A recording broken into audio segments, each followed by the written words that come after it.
사도행전 17장 2절 말씀, 기존 한글 성경을 먼저 읽어드릴게요. 바울이 자기의 관례대로 그들에게 들어가서 새 안식일에 걸쳐 성경을 가지고 강론하며, 이렇게 되어 있습니다. 자, 제가 바울이 목회했던 안디옥 교회가 가지고 있었던 사본에서 원전 직역을 성경을 번역하고 있는데, 원전 직역 성경에 그대로 읽어드리겠습니다. 바울이 그의 관습에 따라 그들에게 들어가서 새 안식일 동안 성경을 그들에게 강론했으며, 자, 원전 직역 성경을 한 번 더 읽어드릴게요. 바울이 그의 관습에 따라 그들에게 들어가서 새 안식일 동안 성경을 그들에게 강론했으며, 자, 그러면 몇 가지 정도가 기존 한글 성경이 오역되어 있냐면은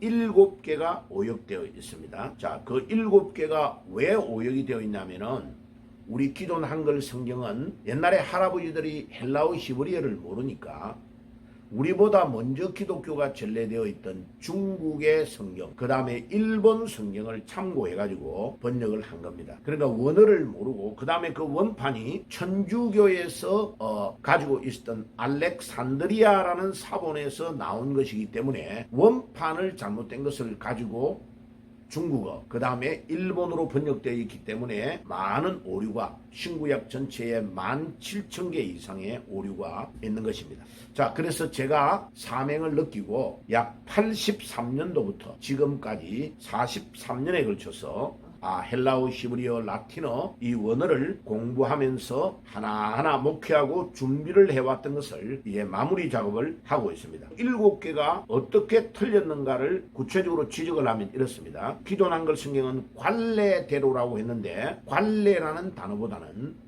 헬라어 단어에 좀 가까운 단어가 관습이라는 단어가 더 좋다고 생각했습니다. 그리고 관습에 따라 바울은 전도를 하는데 자기가 가지고 있는 규칙이 있었다는 거죠. 그 관습, 정해놓았던 그 규칙을 따라서 전도를 했다, 이 말이에요. 그래서 관습에 하나, 따라라는 단어를 번역을 하는데 2개 오역이 됐고, 그들에게 들어가 큰마가 한글 성경은 없는데 안디옥 사본은 큰마가 있습니다. 그 다음에 새 안식일 동안, 새 안식일이라는 말은 있는데 동안이라는 부사를 빼먹었습니다. for에 해당되는 뜻이 있는데 생략해서 넣었다는 거죠. 그리고 성경을 그들에게 강론하였으며, 거기에 있는 그 데살로니가에 있는 그들에게 강론했으며, 이렇게 해서 도합 7개, 관습, 따라, 새 안식일, 그 다음에 동안, 그들에게 강론했으며 하고, 그 다음에 마지막에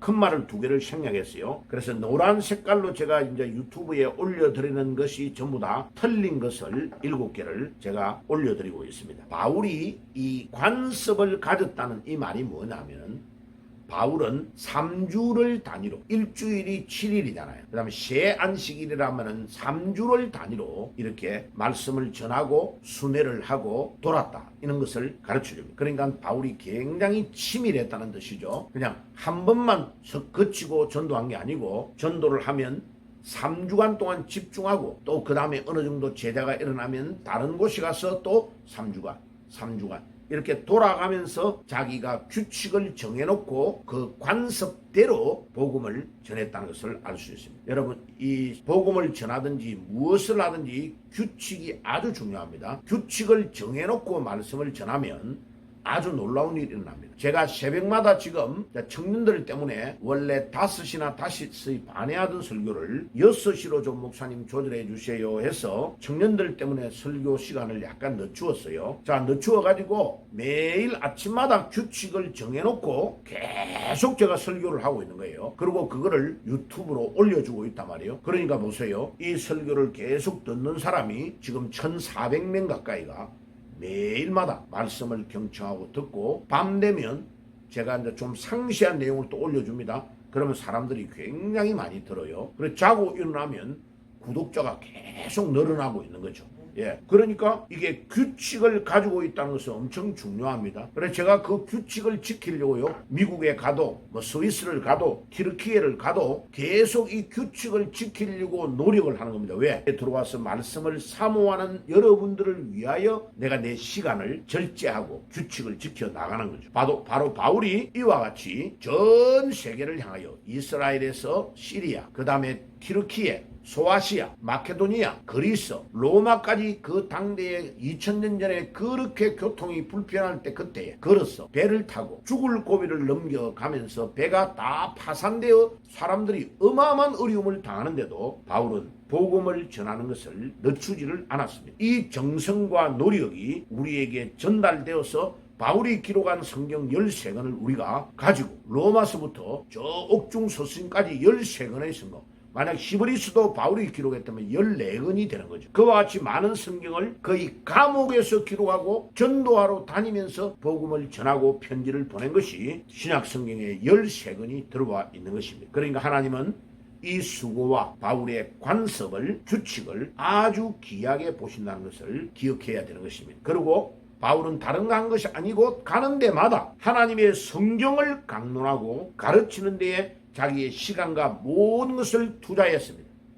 그리고 그의 규칙은 처음에 낯선 지역에 가면 자기가 유대인이니까 바리새파 출신이니까 가는 데마다 전 세계에 회당이 다 있단 말이에요. 유대인들이 세우는 회당에, 그 회당에 들어가서 그를 반대하는 사람이 많은데도 거기에서 구약의 율법을 가르치는 것부터 시작해가지고 예수님의 말씀을 전하게 된 거죠. 그게 지금 2000년이 지난 지금도 우리에게 전달해 오고 있는 것입니다. 사랑하는 성도 여러분들, 여러분들이 어디를 가든지 하나님의 말씀을 증거하고 전하는 데에 남은 삶을 온전히 집중하며 나아가는 축복이 있기를 주 예수의 이름으로 축복합니다. 아멘.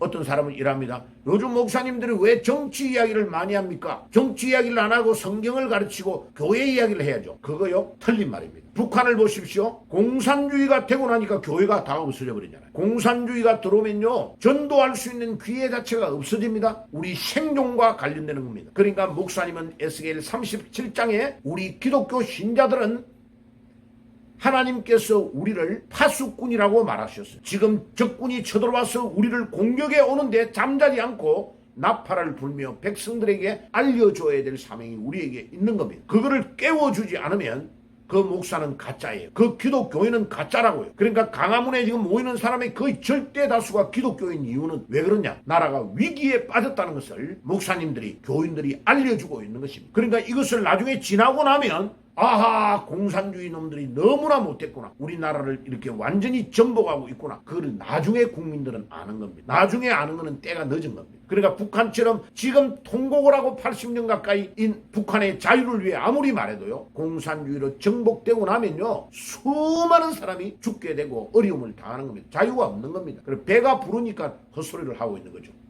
자, 그래서 우리 기독교인들은 깨어서 복음을 전하고 하나님께서 이 나라가 위기 상황에 있다는 것을 알려주실 때에 우리가 성령으로 깨달아서 나팔을 불고 알려줘야 될 책임이 우리에게 있는 것입니다. 기도하겠습니다. 주님 감사합니다. 오늘 이 아침에도 우리에게 바울과 같은 정신을 주시고 아무리 어렵고 힘들지라도 기쁨으로 씨앗을 뿌리고 아버지 경작하는 노력을 하게 하시고 반드시 가을이 되면은 열매를 거두어드리는 쁨으로 단을 거두는 축복이 있는 줄 믿습니다. 이 나라가 지금 어렵고 힘들지만은 아버지 자유민주주의를 향하여 이 거대한 주사파의 세력, 공산주의의 세력을 척결하기 위하여 우리가 노력하면 반드시 열매를 거둘 날이 오는 것을 믿습니다. 주님이 도와주시고 이 악한 거대한 세력들을 물리치며 불의에 항거하는 능력을 저희들에게 허락하여 주옵소서. 오늘 이 아침에도 말씀을 의지하며 기도하며 승리하는 주의 백성들이 되게 주옵소서. 예수님의 이름으로 기도드리옵나이다. 아멘.